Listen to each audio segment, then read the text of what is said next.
식구 여러분 안녕하십니까? 한 주간의 금융 뉴스 정리해드립니다. 3분 기념 뉴스 손희애입니다.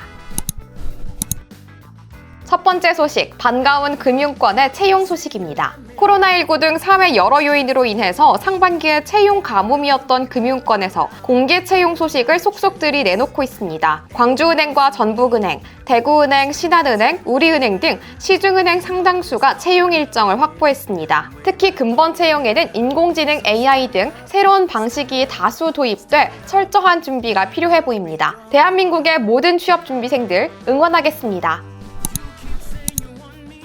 두 번째 소식, 대출 관련 소식입니다. 금융당국과 은행권이 건전성 관리를 위해서 신용대출에 브레이크를 걸었습니다. 특히 대출금리 인상을 논의 중인데 우대금리 조건을 조정해 신용대출금리를 상향 조정하는 방안이 가장 유력한 것으로 알려졌습니다. 반면 이 같은 소식이 알려지면서 조금이라도 더 좋은 조건에 대출을 미리 받아두려는 막차 수요가 몰리고 있다고 합니다. 전문가들은 신용대출의 규모와 금액이 커지면 커질수록 위험도가 높아지는 만큼 개인 스스로도 자금 관리를 철저하게 하는 것이 중요하다고 말했습니다.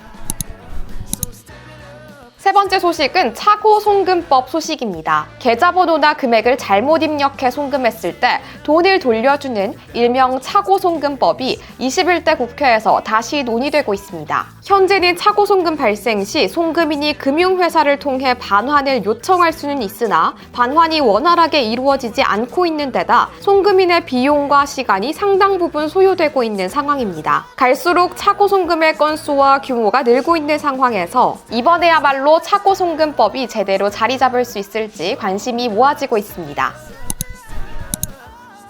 마지막 네 번째 소식, 보험금 청구가 이제 더 편리해진다는 반가운 소식입니다. 간편결제 앱 페이코에서 보험금 청구 서비스를 새롭게 출시했습니다. 이 서비스를 활용하면 제휴병원 진료 데이터가 자동으로 연동돼 별도로 병원에서 증빙 서류를 발급받지 않아도 됩니다. 삼성화재, KB손해보험, DB손해보험, 우체국 보험 등 30여 개 보험사의 실손의료, 치아보험 가입자의 편의성이 크게 높아질 것으로 예상됩니다.